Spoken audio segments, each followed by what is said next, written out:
And gentlemen, good day and welcome to the Axis Bank conference call to discuss the Q2 FY22 financial results. Participation in the conference call is by invitation only. Axis Bank reserves the right to block access to any person to whom an invitation has not been sent. Unauthorized dissemination of the contents or the proceedings of the call is strictly prohibited, and prior explicit permission and written approval of Axis Bank is imperative. As a reminder, all participant lines will be in the listen-only mode and there will be an opportunity for you to ask questions at the end of the briefing session. Should you need assistance during the conference call, please signal an operator by pressing star then 0 on your touch-tone phone. Please note that this conference is being recorded. On behalf of Axis Bank, I once again welcome all the participants to the conference call. On the call we have Mr. Amitabh Chaudhry, MD and CEO, and Mr. Puneet Sharma, CFO. I would now like to hand the conference over to Mr. Amitabh Chaudhry, MD and CEO. Thank you, and over to you, sir. Thanks a lot for opening the call. We welcome you all to a discussion on Axis Bank's financial results for the second quarter and half year ended September 2021. We also have on the call Rajiv Anand, Executive Director and Head of Wholesale Banking, Ravi Narayanan, Group Executive Branch Banking and Retail Liabilities, Sumit Bali, Group Executive Retail Lending and Payments, and Amit Talgeri, Chief Risk Officer. The past 18 months were tough for the nation and the economy. The bank has emerged stronger out of this thanks to our colleagues who kept their focus on serving our customers. The rapid pace of vaccination, continued support from the regulator and the government, and the receding threat of a third wave give us confidence. We expect the strong pace of economic recovery to continue in second half of this year. We continued with disciplined execution on 3 GPS vectors of growth, profitability and sustainability. I'll give an overview of the performance of the bank and elaborate for few areas thereafter. The strong granular growth in our liability franchise continues. The engine is humming now. We opened 2.3 million new liabilities accounts in second quarter, highest ever in a quarter. In retail assets too, the number of customers who chose us for LAP, car loans and small business loans were the highest ever for any quarter. Retail disbursements are up 54% on both year-on-year and quarter-on-quarter basis. We added 5.5 lakh credit cards in this quarter, a growth of 132% quarter-on-quarter. The festive season has begun well and we expect further momentum. Also, we took the MasterCard portfolio migration during this quarter in our stride. In corporate bank, we won multiple new mandates with strong performance in transaction banking. Wholesale banking fee income grew 15% year-on-year. We became the first private sector bank to do a secured overnight financing rate, SOFR-linked trade credit transaction for one of our marquee clients. On asset quality and earnings, we saw a sequential decline in retail slippages by 23%, resulting in lower provisions and credit costs. Net slippage trend is lower with better recoveries across all segments. Retail net slippages declined 81% quarter-on-quarter. Restructuring at 0.64% of gross customer asset is lower than larger private banking peers. 93% of retail restructuring is secured. Overall fee income growth of 17% year-on-year and 21% quarter-on-quarter remains healthy. Our quarter 2 earnings have grown by 86% year-on-year and 45% quarter-on-quarter. The One Axis approach is bearing fruit with our subsidiaries sustaining their superlative performance. The combined first half PAT of our domestic subsidiaries stood at rupees 513 crores, up 61% year-on-year. If I were to take a consolidated view of the past 18 months, we have put our legacy asset quality issues fully behind us, strengthened our balance sheet, invested deeply in digital and technology capabilities, and we are now clocking strong growth in retail SME and transaction banking businesses. We have been careful about picking up business within corporate bank, opting for granularity and better rated corporates and shorter tenor exposures. The 8 key transformation initiatives that are underway and the upfront investments in digital technology and people that we have made give us confidence that there is more headroom for growth. Increased granularity, continued loan mix change, low credit costs and market share gains will gradually lead to margin expansion, with them growing over the next 4 to 6 quarters. Puneet will take you through financial performance in greater detail later. Let me elaborate further. On deposits, CASA deposit growth in recent quarters is trending above medium-term industry growth of 17%. The persistency of our deposits, defined as average CASA deposits as percentage of period-end balances, improved 600 basis points from 86% to 92% in the last 10 quarters. In quarter two, our average SA balances grew 23% year-on-year and 5% quarter-on-quarter, while the average CA balances were up 18% year-on-year and 3% quarter-on-quarter. The rigor and rhythm across distribution channels and key projects, Triumph and Aurum, now show up in NTB performance. 71% and 58% quarter-on-quarter growth in new retail savings customers, 1.2 lakh SA accounts opened via video CIP in quarter 2 financial year 22, 36% year-on-year and 58% quarter-on-quarter growth in new current account customers, 150 basis points year-on-year improvement in the share of premium segments as a percentage of overall existing to the bank retail savings account balances. On premiumization, combined AUM in wealth segment is in excess of 2,58,300 crores, up 52% year-on-year.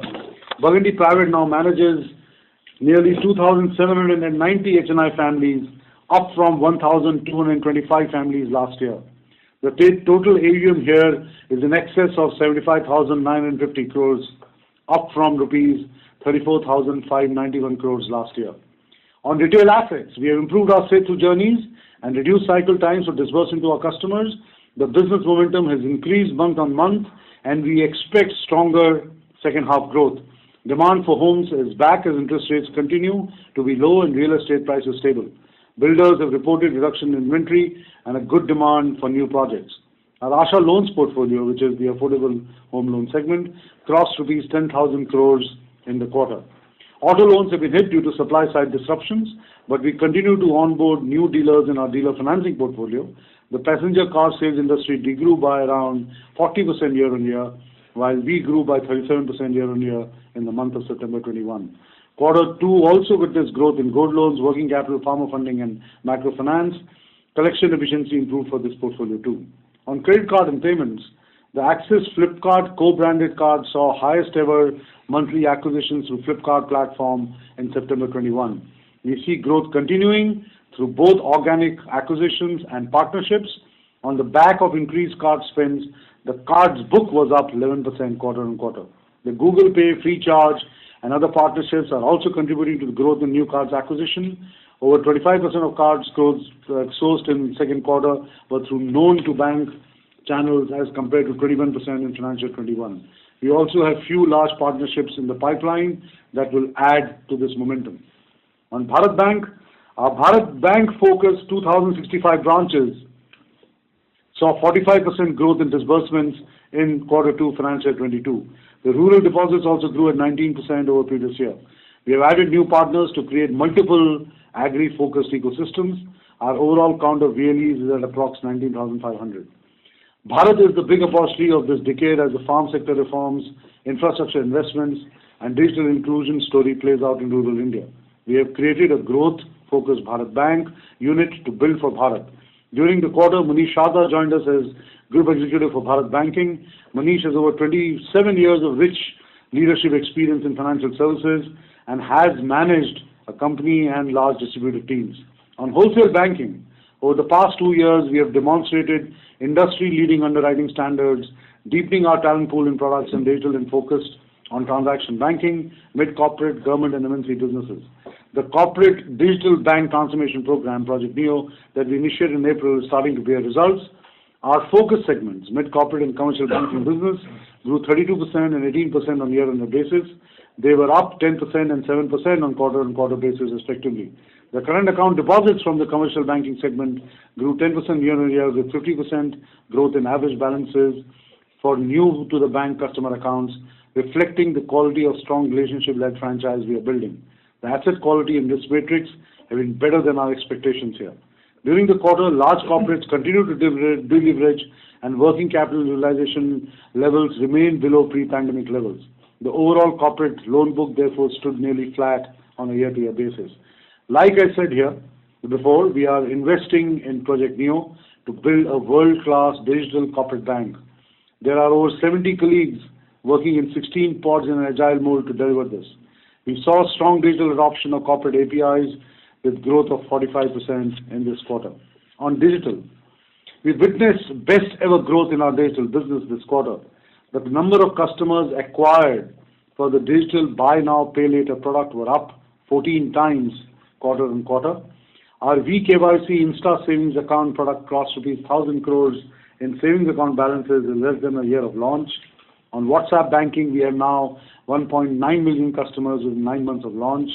We maintained our strong position in UPI with a market share of 15% as payer PSP and 19% in UPI P2M acquiring. About 85% of customer service requests in branches are now digitally available and served through a proprietary cloud-based system. Our mobile banking app continues to have the highest rating from users among banks in India, and we have 5 million non-Axis Bank customers using our Axis Mobile and Axis Pay apps. We upgraded our developer portal, which is now amongst the largest set of open banking APIs in the industry, with over 250 plus APIs live. On track transformation and capability, over 1,000 plus people are now dedicated to the digital bank, with cross-functional squads and pods working on 30 plus key initiatives that are transforming the core and building future-ready capabilities. We had shared a detailed document on this, which has been loaded on the website. On cloud, our leadership continues. We are the first bank to create 3 landing zones to support our multi-cloud strategy. We have 50 applications on cloud, and the migration is getting quicker every quarter.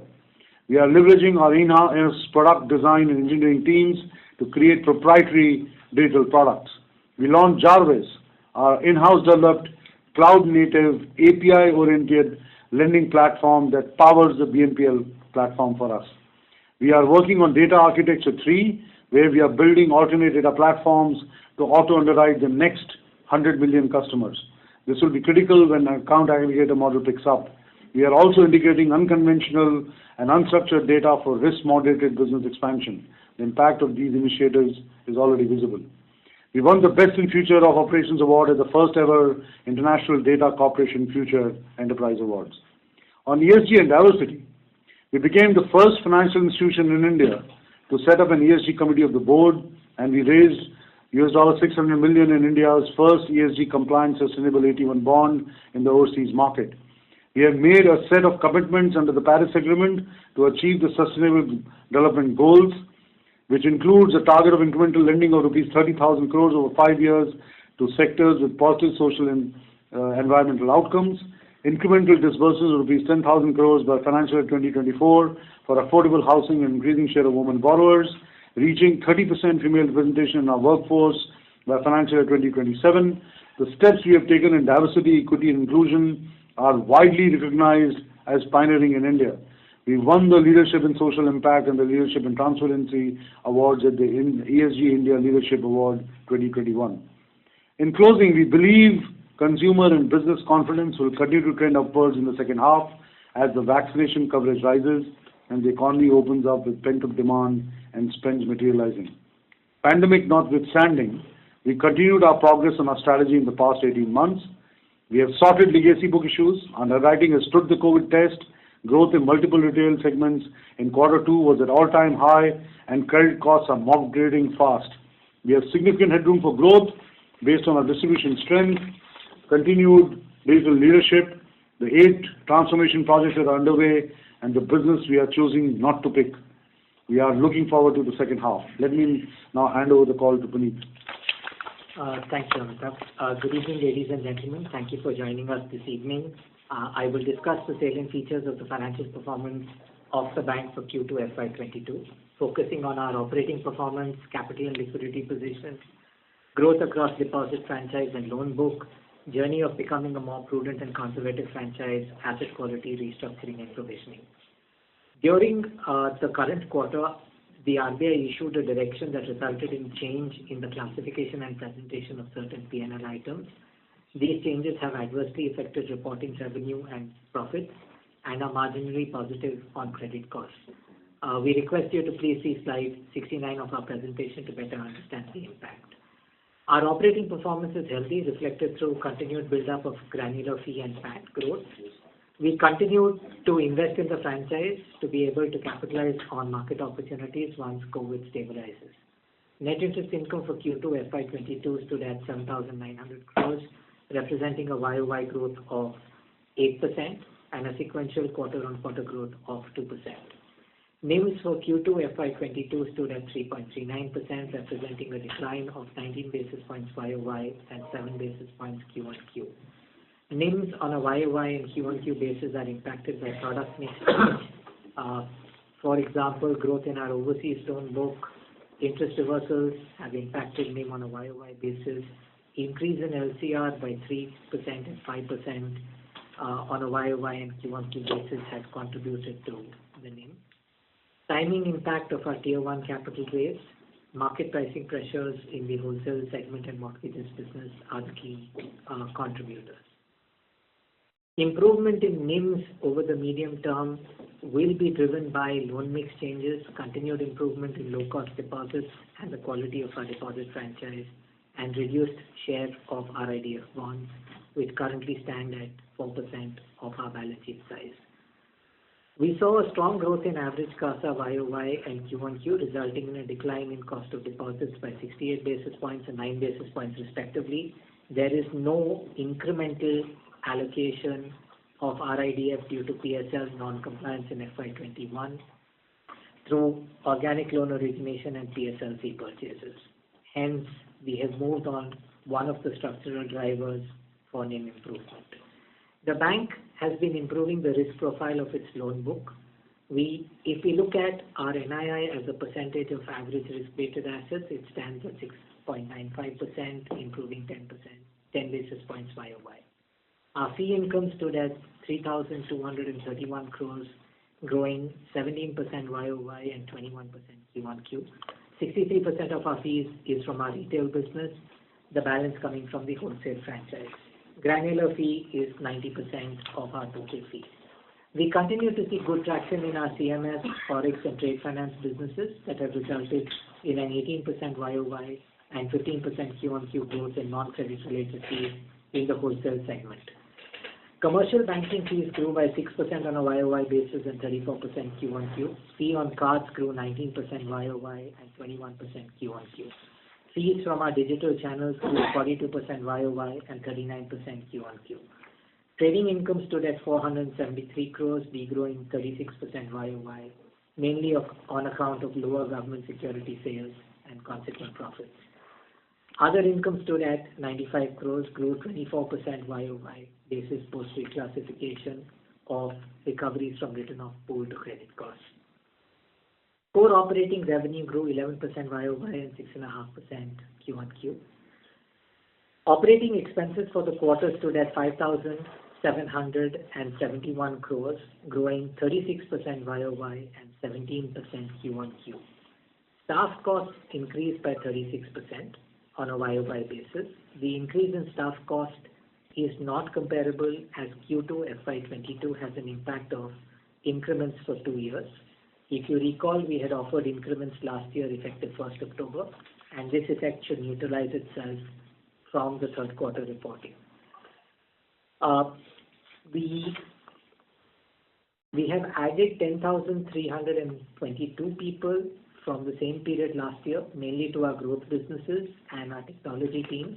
We have continued to top up the gratuity expense for the Social Security Code, something that we have taken ahead of others. The bank has, in the current quarter, booked an ESOP cost of 72 crores on account of the change in the RBI guidelines for accounting for such costs. Other operating expenses grew 37% YOY, mainly attributed to higher business volumes, higher collection expenses, IT expenses, statutory costs comprising of PSLC certificate purchase and RDICDC premium. If I was to look at the sequential cost increase in rupee crore terms and break that up for you, the growth can be attributable to the following reasons. 30% of our cost growth sequentially is driven by volumes. The upfront loan origination cost as an expense while income comes through the life of the loan. 20% of our cost increase sequentially is for future growth and technology. We are confident that the franchise can grow well, and we are investing in it today. 30% of our cost growth is attributable to collection expenses, COVID expenses, and statutory expenses. Collection expenses have more than paid for themselves through the lower provisions that I will discuss later on the call. 20% is our BAU expense growth. On a holistic basis, about 7.5% of the sequential quarter growth is from one-off items that are not likely to repeat. Operating expenses to average assets stood at 2.12% for Q2 FY22, higher by 15 basis points YOY and 7 basis points on a sequential quarter basis. The adverse impact of netting of the balance sheet that we commenced from Q1 of the current year is 2 basis points on that ratio. We continue to believe that we will fall back to our long-term target of 2% cost to assets in the next few quarters as growth accelerates. Operating profit for Q2 FY22 was 5,456 crores, degrew 7% YOY and 3% QOQ. The decline on a YOY basis is mainly on account of expenses growth, which I have discussed previously. The decline in core operating profit sequentially is entirely attributable to reclassification. We would request you to see slide 69 of our presentation. Provisions and contingencies for the quarter were 1,735 crores, declining 60% YOY and 47% QOQ. The bank has not utilized any COVID-19 provisions in the current quarter. The provisions and contingencies include an amount of 525 crores of additional non-NPA provisions made by the bank during the quarter. The annualized credit cost for Q2 FY22 stands at 0.54%, declining 116 basis points QOQ. Profit before tax stood at 4,193 crores, growing 81% YOY, 45% QOQ. PAT at 3,133 crores, growing 86% YOY, 45% QOQ. Annualized Q2 ROE stood at 12.72%, improving 477 basis points on a YOY basis and 361 basis points QOQ. The strength of our balance sheet is reflected through the cumulative non-NPA provisions as of 30th September standing at 12,951 crores. The key components of these provisions are COVID-19 related provisions of 5,012 crores. We have not utilized the any provisions in the current quarter.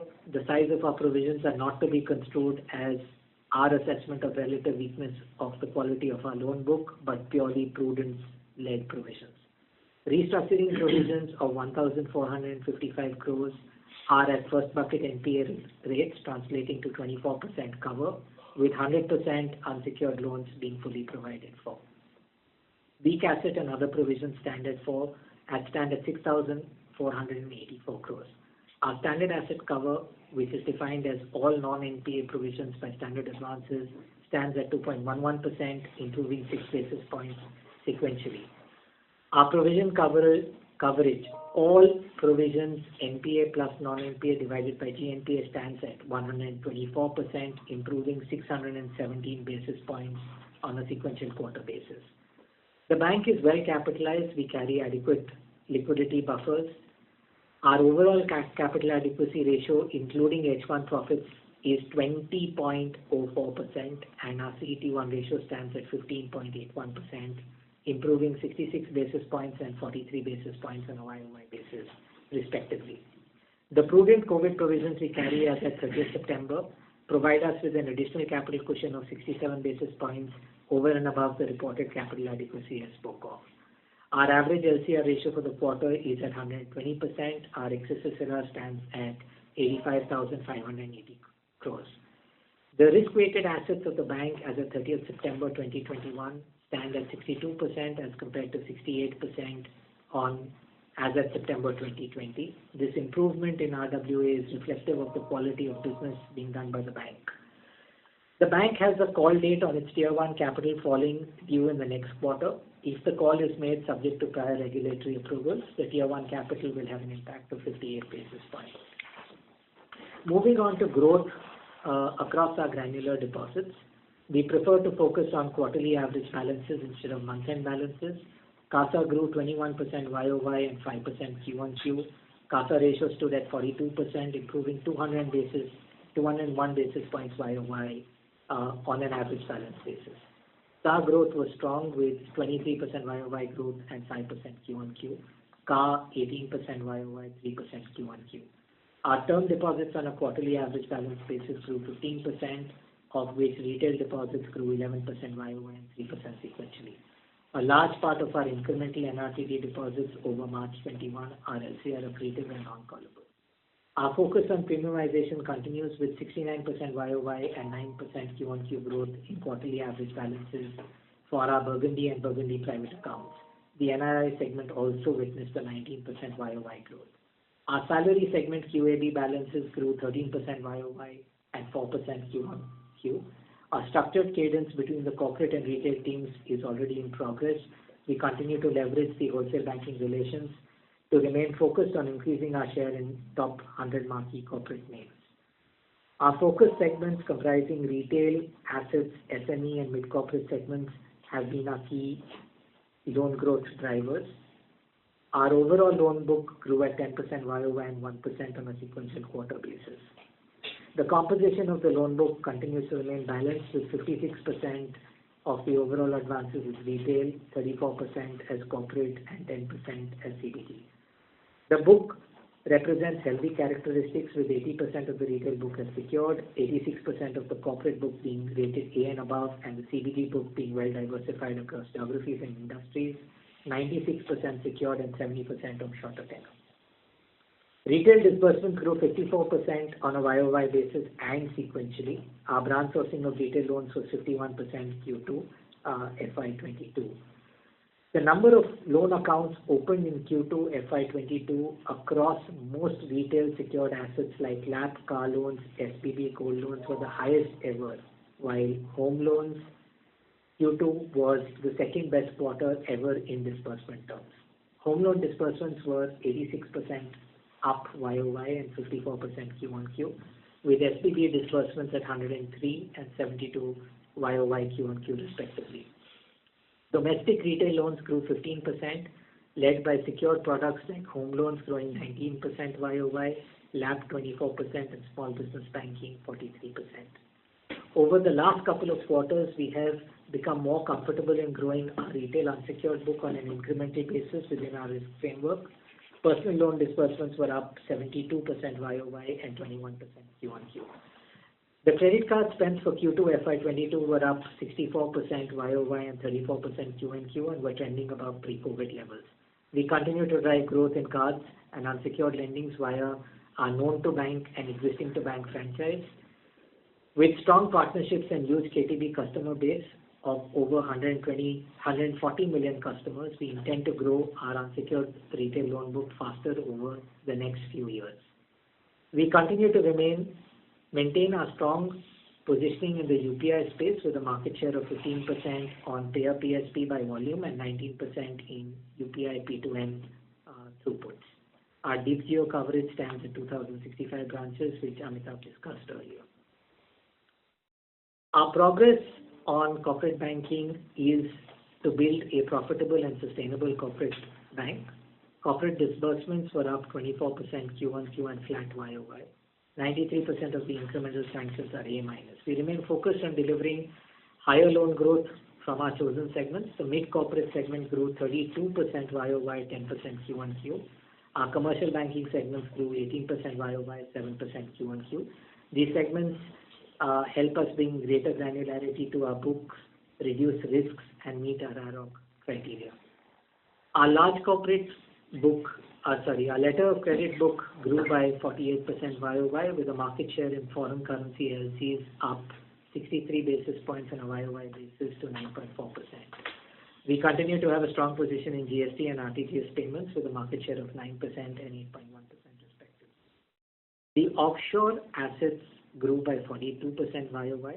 The growth in our overseas corporate loan book is primarily driven by GIFT City branch exposures.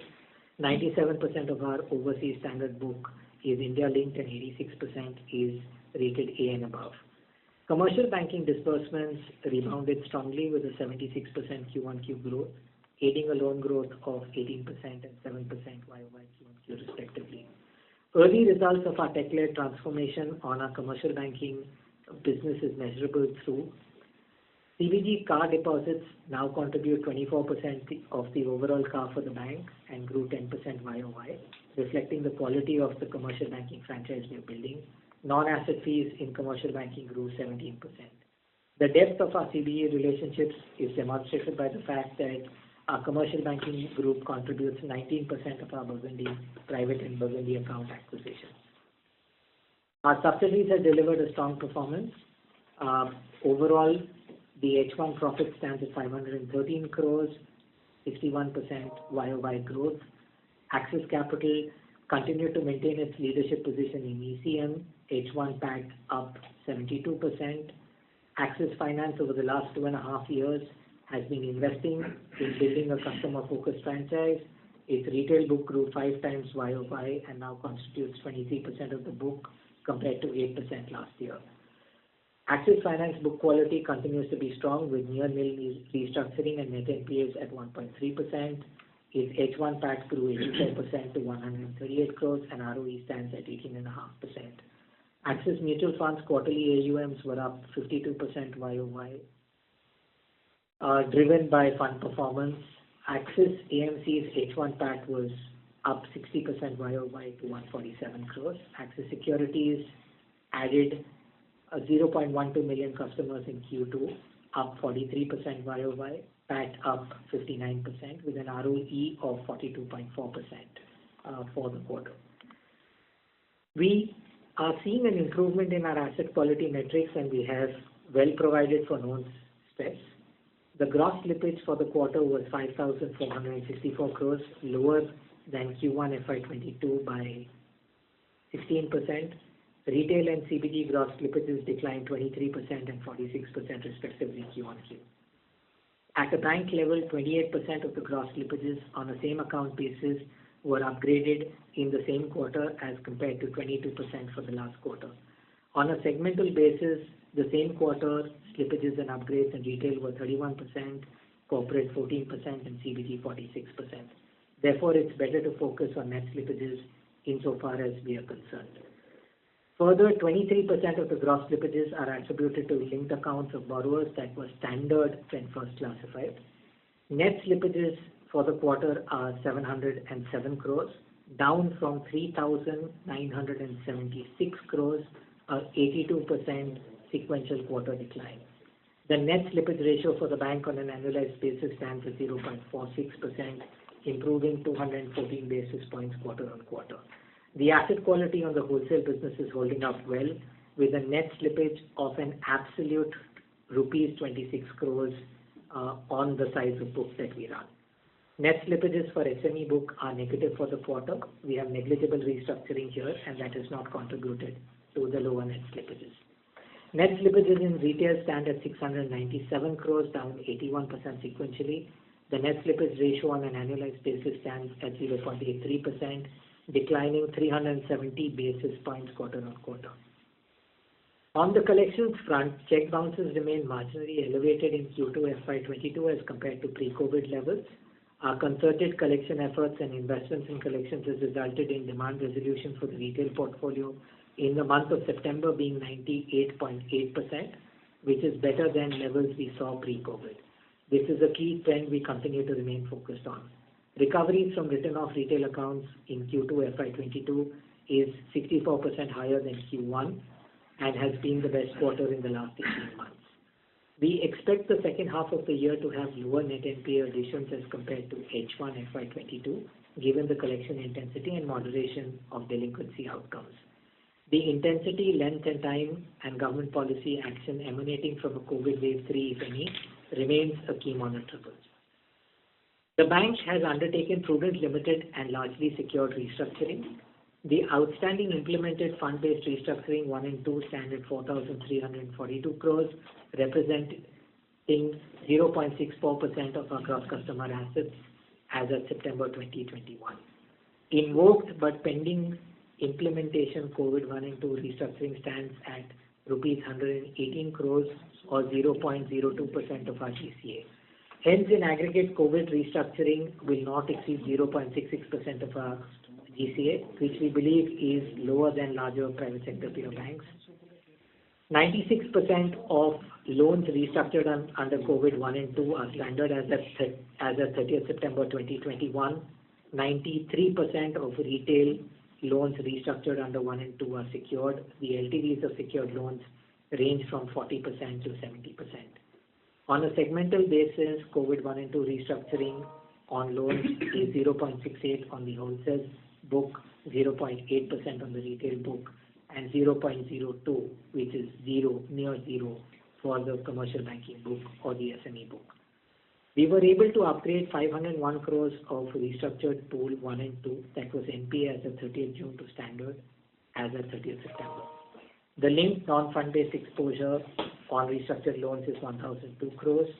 The net slippages from COVID Wave 1 restructuring stands at 3% of the Wave 1 pool. Details of our BB and below book and restructuring are set out on slide 48 of our presentation in greater detail.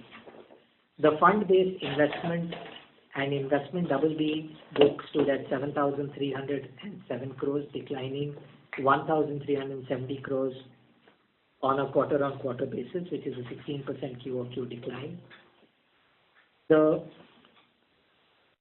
79% of our corporate slippages in the quarter were from the BB and below book. 21% of the fund-based BB and below book is rated better by at least one external rating agency. All accounts downgraded in the current quarter were individually less than 80 crores, and the average ticket size of accounts downgraded was 12 crores. The average ticket size of fund-based exposures in the BBB plus, BBB and BBB minus is 40 crores with no individual exposure in 4-digit crores, showing the granularity of book that we have been focused on. We request you to see slide 48 of the investor presentation. It sets out more details. The GNPA of the bank was 3.53%, improving 75 basis points YOY and 32 basis points Q1Q. The GNPA is the lowest that the bank has seen since Q2 FY17. The net NPA stood at 1.08%, improving 12 basis points Q1Q. The net exposure of the bank to two NBFCs where RBI superseded the board in Q2 FY22 is nil. The bank has a healthy PCR of 70%. Greater details are provided on slide 47. As I close, we summarize the bank's journey so far and broad outlook on key performance drivers. Our capital adequacy ratio at 20.04 is best we've had in years. Our balance sheet is resilient, visible through declining NPA ratios, stable provision cover, build-up of non-NPA provisions, prudent, limited and largely secured restructuring. The average CASA balances on a closing balance basis has improved to 92%, showing the improvement in the quality of the CASA franchise we're building. Annualized H1 FY22 earnings for subsidiaries will cross 1,000 crores for the full year. Our return on investments from subsidiaries now stands at 58%. On ESG, Axis is now the first bank to establish a standalone ESG committee of the board and is moving forward on its ESG agenda. Our reported net interest margins have moderated, though when adjusted for risk-weighted intensity of our assets, we see an improvement over time. We have clearly identified, discussed, and are seeing traction on the building blocks for improving our reported margins in the medium to long term. We expect FY22 net margins to remain at or marginally above H1 levels, but will improve structurally over the medium to long term based on initiatives that are in place today. We will continue to invest in the franchise and have seen a short-term cost escalation. The pace of growth in costs will moderate in the second half as base effect corrections like salary cost take place. While we stay committed to the cost to assets target of 2% in the medium term, for FY22, we will be between 8 to 12 basis points higher than that number. We believe our businesses are resilient and we are well equipped to capitalize on opportunities, are investing in the franchise to deal with contingencies that the pandemic may pose. We reiterate our stance of stopping specific guidance. We thank you for your time and we will pause now and we will be happy to take your questions. Thank you very much. Ladies and gentlemen, we will now begin the question answer session. Anyone who wishes to ask a question may press star and 1 on their touchtone telephone. If you wish to remove yourself from the question queue, you may press star and two. Participants are requested to use handsets while asking a question. Ladies and gentlemen, we will wait for a moment while the question queue assembles.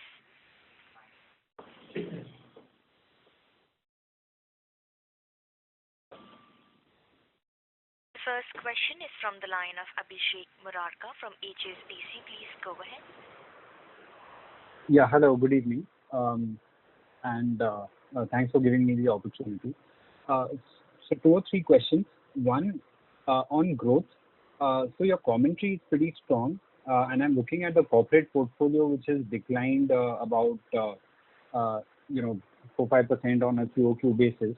So just can you guide, or rather, can you give some color on what led to this? Is it some end of period balance, or is it something that you stayed away from? And what's the outlook on growth here? The retail and SME growth seems to be pretty good. So just some color on the corporate side. So within the corporate side, SME, as you said, continues to grow strongly. Even on a Q-on-Q basis, growth is strong. In the sectors that we have chosen, mid-corporate, MNC, growth continues to be strong. We've seen some deleveraging, repayments, prepayments, etc. But the one point that I want to make, which is, I think, important, the way that corporates, particularly in the large corporate space, are thinking about their capital structure and funding patterns is really a diversity which includes bank loans. And so therefore, what they are choosing to use is offshore loans, offshore bonds, local loans, local bonds, and Axis is participating on each of those opportunities.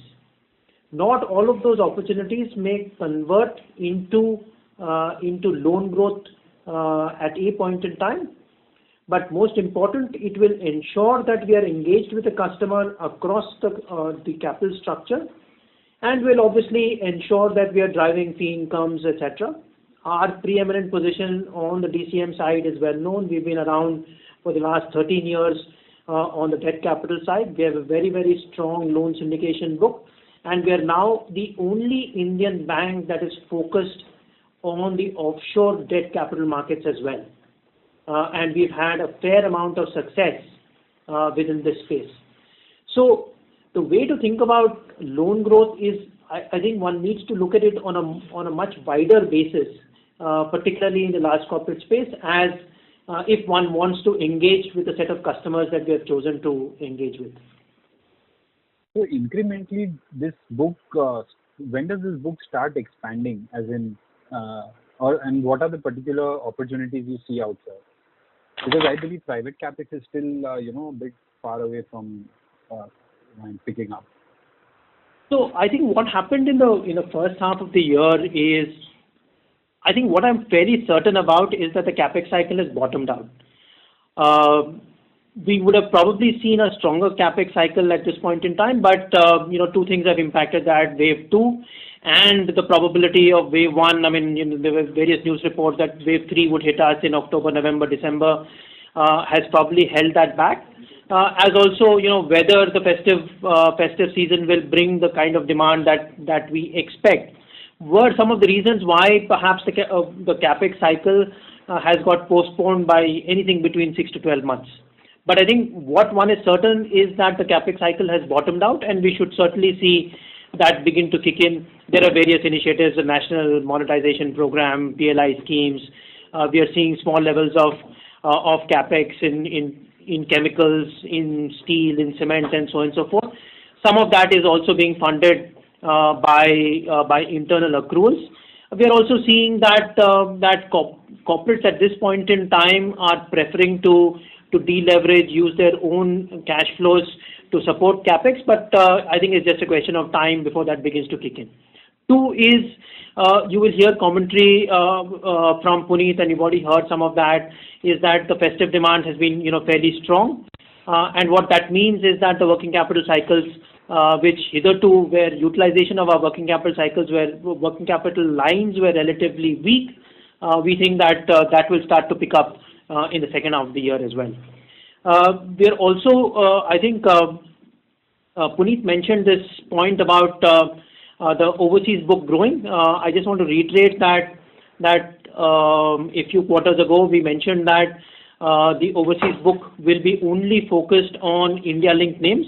So what we are really doing there is to follow the customer in terms of their client needs around transaction banking. If you look at trade finance, which is where predominantly the overseas book has grown, we are now 2.5 times in terms of the size of that book as compared to some of the foreign banks who dominate this business at this point in time.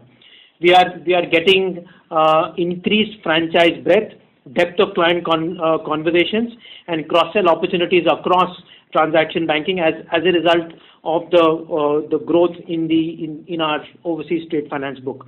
The associated cross-sell revenues and balance arising is not factored into NIMs, but is certainly showing up in strong fee growth that you're seeing in our transaction banking franchise. Great. Thanks so much for that. My second question is on NIM. So you mentioned in your PPT that there's an adverse mix impact of 13 basis points. But if I look at the broad mix, retail SME has gone up, corporate has come down. So why exactly is this mix impacting NIMs unfavorably? Abhishek, thanks for the question. The way I requested to think about that number is the liability franchise has grown exceptionally well. The asset is now growing on an incremental basis. Given the fact that you've originated liabilities in advance of assets, the surplus money which I called out earlier in the presentation, about 85,000 crores parked in excess SLR. The mix change, a mix between investments and advances, which is a material contributor to that line. Understand. So how should we look at or think about NIMs going forward? On a just a loan basis, are your spreads improving, and how do we think about it going forward? Structurally, Abhishek, the way to think about NIMs there are three structural drivers to our NIMs. One is the loan mix change. So one part of the mix change will come from the fact that as advances growth comes back, which you will see given the disbursement momentum you will see the recalibration between advances and investments.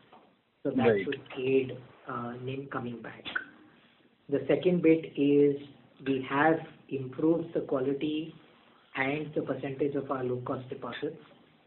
But as the quality of our deposits improves further, we should see a release of available liquidity to lend, and that's going to be a driver. The third element that I would like to call out is 4% of our balance sheet is RIDF bonds. These are negative spread as we stand today. For the last year, we've incurred OPEX and purchased PSLCs, which is why you also see a OPEX cost increase. But what we are doing is we're solving for the RIDF problem, no incremental allocations. These should run off between 3 to 4 years on a weighted maturity basis. And this runoff should be able to give us anywhere between 10 to 12 basis points uplift on NIM. And I'm not saying a full runoff, I'm saying a runoff to the next closest peer bank. So as we work through each of these, you've heard us speak on where our loan growth is going to come from. You'll see the NIM improve structurally over the coming quarters. Sure. Thanks for that. And finally, just a question on slippages. So I'm looking at the gross number, and I know you said, we should focus on the net, but just if I were to talk about the gross number, it's still a little high, right, at about 3.9% annualized. So just, where is this slippage really coming from? And given the pickup in the economy, do you see this normalizing in 2 quarters or 4 quarters? What is your outlook there? So Abhishek, we can annualize the slippages number and come to a percentage that you've computed. The first way I would request you to look at that number is I specifically called out in Axis's context. We report on a gross basis. So 28% of the gross slippages fell in the same quarter and recovered in the same quarter. So effectively 1/3 of your computed number will disappear basis the same quarter upgrade downgrade reference point. And I had also called out for your consideration this across product segments. So that plays through. Adjusted for the same quarter upgrade downgrade, the inventory that got built up because of wave 2 is playing out. Just to give you context, in the retail business, our net slippage for the month of September was 0. So we will continue to track asset quality and see how our net slippages move ahead, but we are reasonably positive that asset quality should improve in the second half of the year on the slippage front. Abhishek, I'd also request you to give us some credit for lower level of restructuring. If I do a lot of restructuring, I will not see these slippages. So, if I have taken the hit upfront, give us some credit. And I think it is coming through very clearly in the second quarter where we took the hits. We are taking them through, they are going through NPL, but they're recovering also. So I think you need to take into consideration that fact too. Sure, Amitabh, that part is very well appreciated actually. The only thing I was trying to figure is this inventory buildup, and I understand 1/3 of it gets resolved quickly. This is happening from which sector? Is it secured? Is it unsecured? Is it retail? Or, should be mostly retail SME.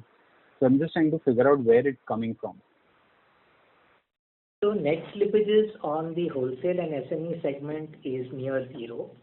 So of the 707 crore net slippage that I spoke of, if I net down CBG and wholesale, that number is 0. So largely coming from retail. And like I said, in retail for the month of September, the net slippage is 0.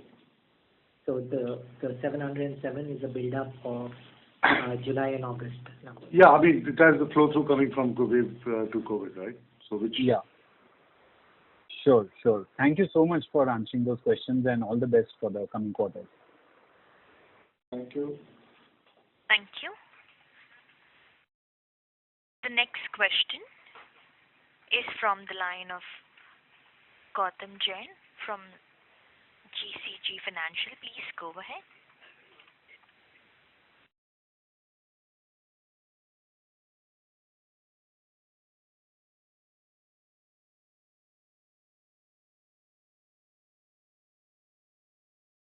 Hello. Please go ahead, sir.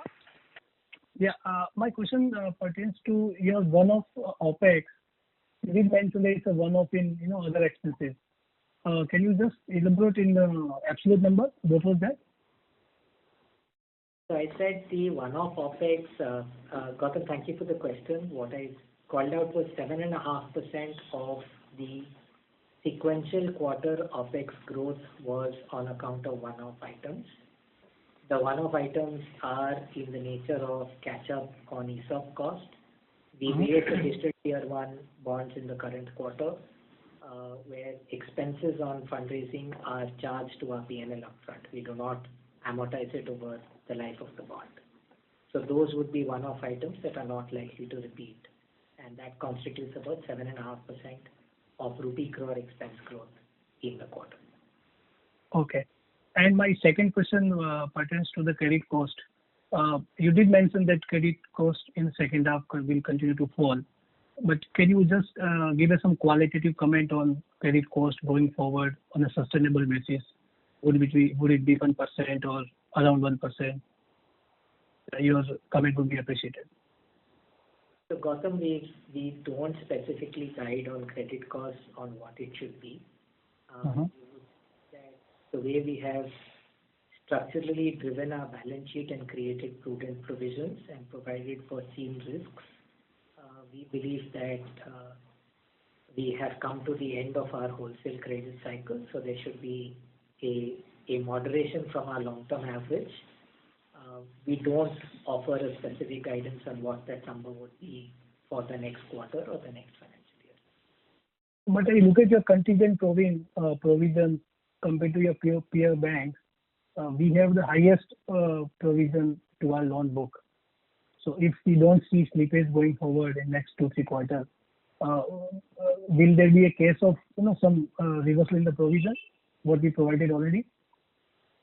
So our COVID provisions are rule-based and the release thereof is also rule-based. The way we run our COVID prudent provision is we determine a risk threshold that the pandemic wave will throw at us. If that risk threshold is breached, we utilize the COVID provision. If the risk threshold is not breached, we continue to provide through the P&L. Basis data points that we have today, we do not believe COVID wave 2 thresholds are likely to be breached. Therefore, these provisions will be carried forward on the balance sheet. When COVID wave 3, if and when COVID wave 3 were to hit us, we will make a similar assessment and drive this. What I simply want to say is it is structured and rule-based. We do not release or create provisions on a quarterly basis on an ad hoc. Okay. And how soon can we reach to our peer level NIM around 4%? I don't want to comment on what level of NIM we will get to. Like I said, structurally we think we have the right drivers to deliver a NIM expansion in the medium to long term. The three drivers specifically discussed were loan mix change, our RIDF reduction and improvement in cost and quality of our deposits. On CASA, you've seen improvements happening on a sequential quarter basis. RIDF incremental allocations have stopped given our compliance with PSL requirements for the last year. Asset mix should play out as loan growth comes back in a meaningful way. And therefore, I would say structurally all drivers in place.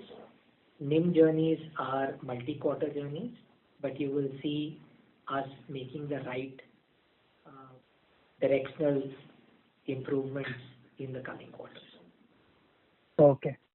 And finally, credit to the team for good management of the asset quality, watchful account, and BBN below book.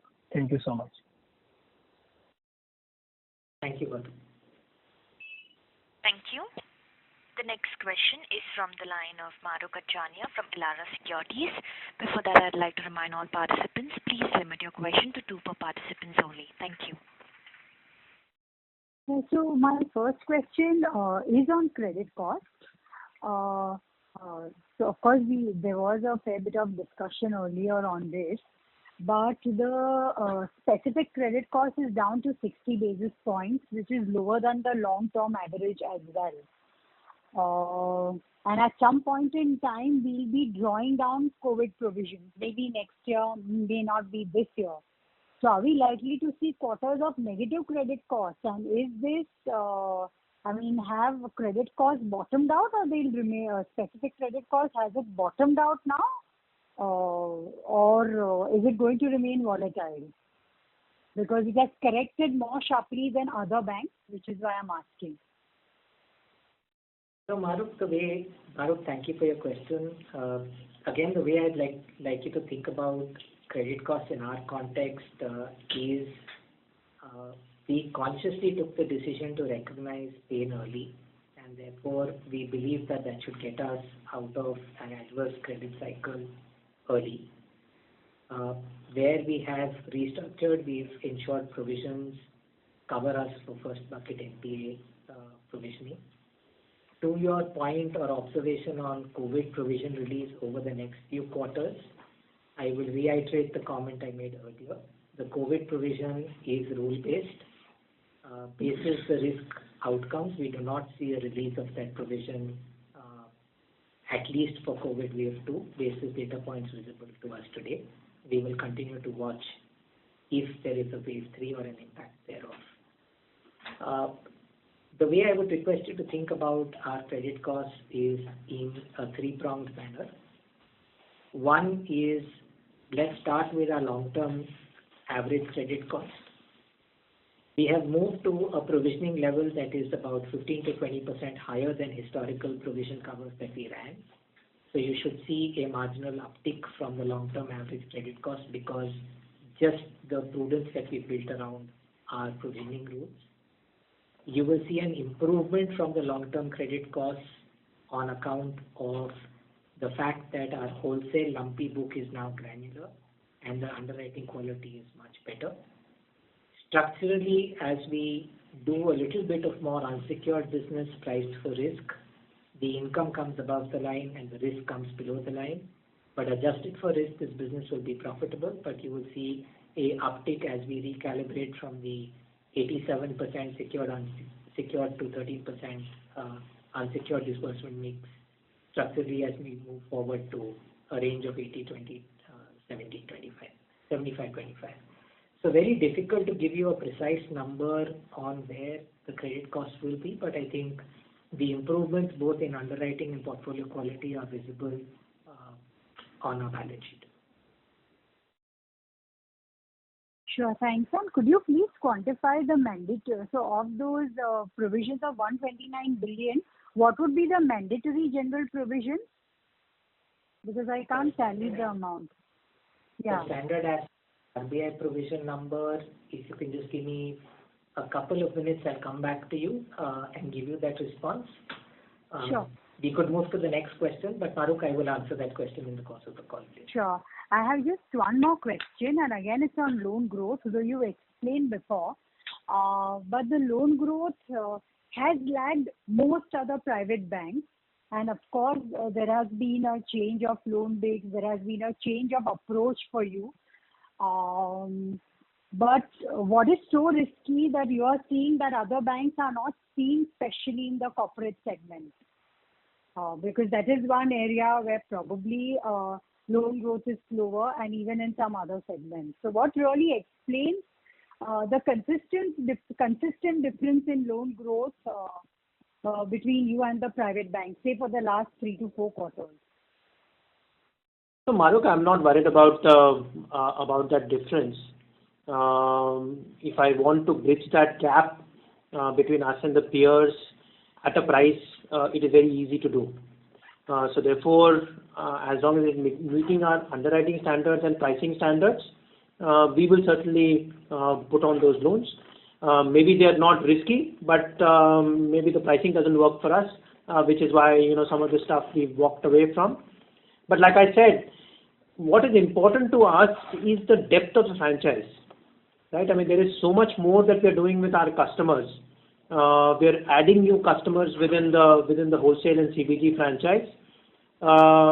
We think that some of the pricing that we are seeing at this point in time is not pricing for risk.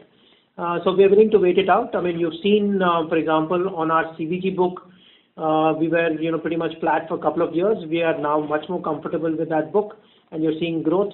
You've seen about 7% growth, or even on a Q-on-Q basis. So I'm not really too worried about that there is a gap between us and the peers. Got it. Thank you. Thank you. The next question. Mahrukh, to answer your question on standard asset provisioning, you can assume that roughly 3,000 odd crores of the 12,900 crores that we call out is regulatory standard asset provision. Thank you. The next question is from the line of Kunal Shah from ICICI Securities. Please go ahead. Yeah, hi. Sorry if I missed out, but in terms of the movement of BB and below, if you can highlight in terms of the downgrades from there, upgrades, downgrades, and how we are getting it lower by almost like 1,300 odd crores. So I think, Kunal, the way you should look at that number is of the 1,300 crores, 50% plus will be recoveries and upgrades, and the balance 680 odd crores.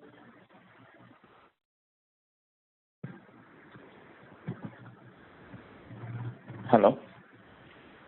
Yeah, Kunal, sorry, did you get my response or was I not? No, sorry, I missed the last part. So in absolute term, if you can just suggest in terms of this movement from 8,000 to 6,700, yeah, on the fund-based side of BB and below. So Kunal, roughly, like I said, the difference is about 685 crores of slippages, and the balance of recoveries. And the balance is recoveries and up. And balance is recovery. Okay. Okay. Yeah. Thanks a lot. Thank you. The next question is from the line of Anand Dama from Emkay Global. Please go ahead. Yep, thank you. So basically on your cost, so staff cost has again gone up during the quarter, and so has been our other expenses. So what really explains that? Are we doing ESOP expensing in the staff cost, number one? And in the other expenses, can you really highlight basically apart from the collection expenses, what other expenses would have gone up so that we have seen such a jump up in the other expenses on a quarter-on-quarter basis? Anand, thank you for your question. Yes, we account for ESOP costs as part of our staff expenses, and therefore that expense is sitting in the staff cost line item.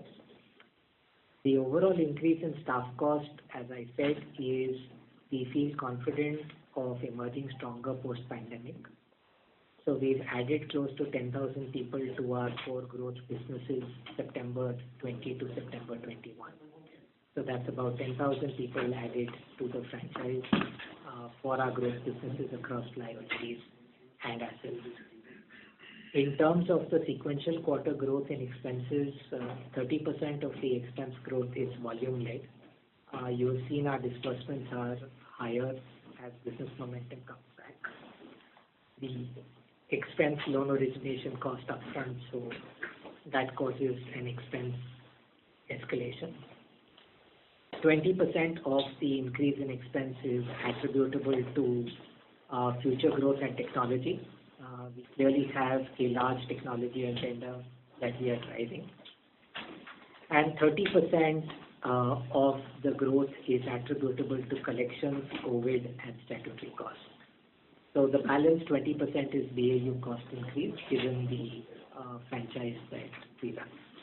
I hope that gives you a breakup of where the expense growth is coming from. So I just want to add to what Puneet said. I think as a bank, from a strategic perspective, we believe that as Rajiv talked about the fact that as the Indian economy starts growing, it will provide a possibility to the large banks to gain market share. And it is very, very important for us to ensure that from an overall platform perspective, we invest today and are ready for capitalizing the growth opportunity as we move forward. I've shared with you, Puneet has shared with you, some of the things that you have created. We do not have that many APIs. We have 250 APIs now. So as we, expand in various parts of the bank in terms of investment in technology, analytics, generally the people, creating the franchise, investing in Bharat Banking, and some of the other stuff, I think money spent today will give good returns in the future as the Indian economy starts expanding.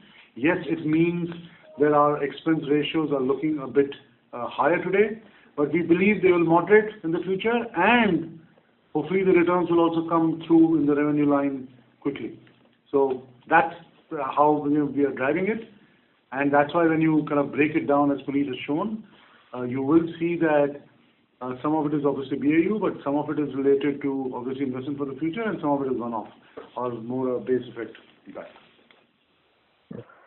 Thanks. But so is it possible for you to share the technology expenses that typically we have in a P&L as a percentage of our revenue, and how basically this is really going to convert into higher growth, particularly into the non-mortgage book? Because mortgage certainly, that will be largely run through DSAs or through a branch model. But the non-mortgage retail business, particularly consumer finance and all, will need a lot of technology spends. So how that is really going to convert into growth also, that if you can explain, that would be great. We are running a number of multi-year transformational programs to almost every business of ours. In my opening remarks, shared how we're doing that on the wholesale side.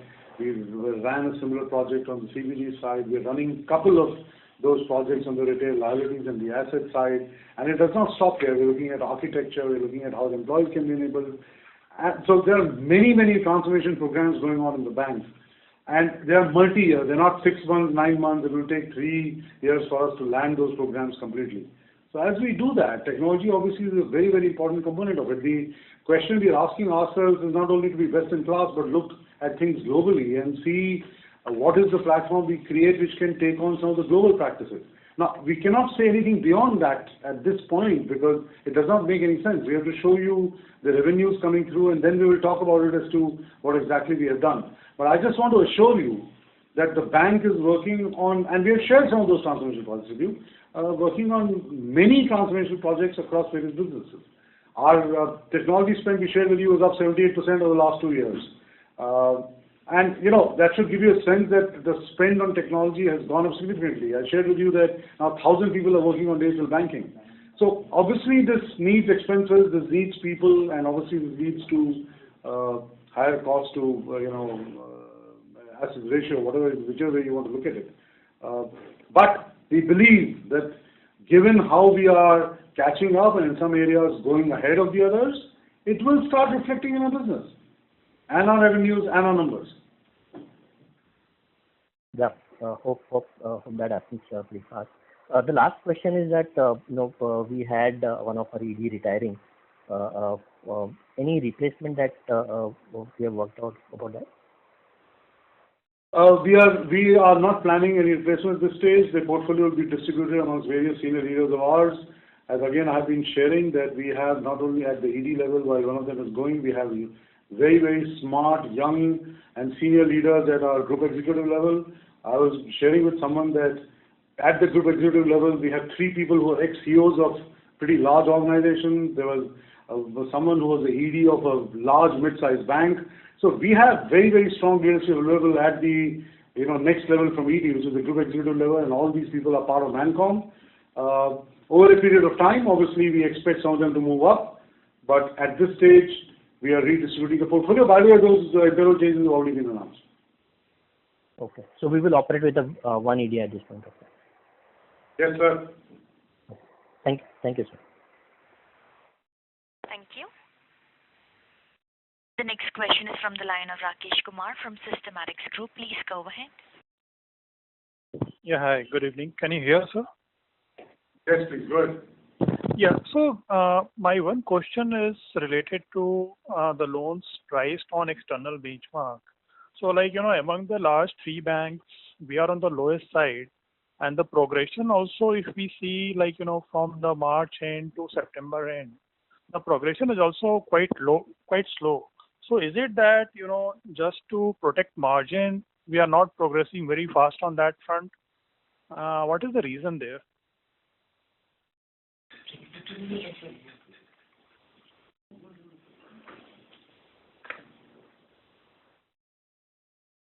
Just give us a minute.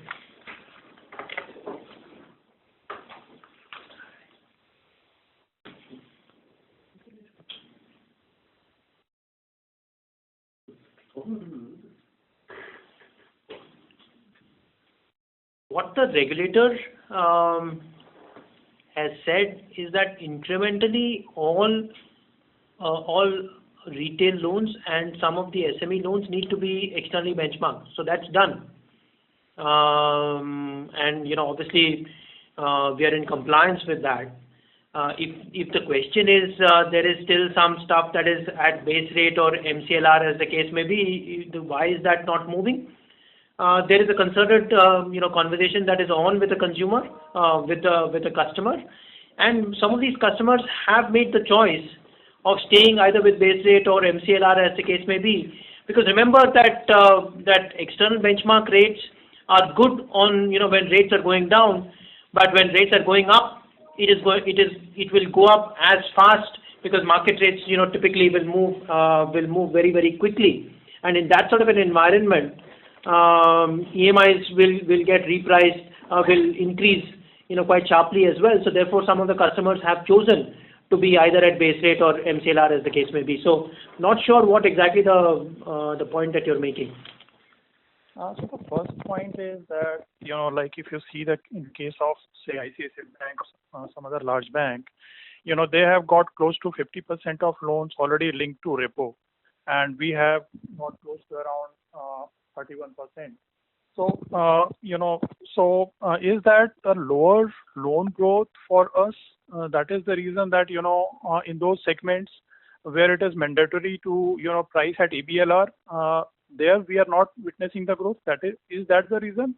or that, we are not, asking customers to switch from MCLR to repo rate? So that is the one question. And second question is coming from your answer itself, that we are at the bottom of the, kind of a interest cycle. So when the rates are going up, by having lesser proportion of loans on repo, it will hit margin for us on a relative basis as compared to other banks. So Rakesh, thank you for your question. Maybe I can respond to it in two different ways. First and foremost, I think if you look at the composition, let's start at the headline level of fixed versus floating. About 32% of our book is fixed and 68% of our book is floating, which is the disclosure we make on slide 12 of our presentation. Why is that? And within floating, we have compositions of repo, base rate, MCLR, and foreign currency floating. The reason that you see our repo at 31%, since that's the number you picked up, effectively will be a function of the product mix and the segment mix that we run our book at. As far as we look at the interest rate cycle, all floating rate benchmarks should be accretive. It is just the pace of change of the floating rate benchmark that one will have to observe. As I stand today, I'm not sure repo will reprice faster than the other benchmarks on an upcycle. So I think it's a wait and watch. We are very focused on ensuring that our balance sheet on a fixed floating basis is fully balanced. And we fundamentally believe that the interest rate upcycle should benefit us no less than what it should benefit our peers. Got it, sir. Thank you. Thank you, sir. Thank you. Ladies and gentlemen, that was the last question for today. I would now like to hand the conference over to Mr. Puneet Sharma for closing comments. Thank you, and over to you, sir. Thank you, Janet, for assisting us with this call. Thank you to the participants for having spent the evening with us. It's festival season. Wishing your families a very happy Diwali. We hope that you and your family stay safe and enjoy the festive season. Thank you very much, and we'd be happy to answer any questions you may have. Please do reach out to us. We'd be happy to engage. Thank you. Have a good evening. Thank you. On behalf of Axis Bank, we thank you for joining us. You may now disconnect your lines.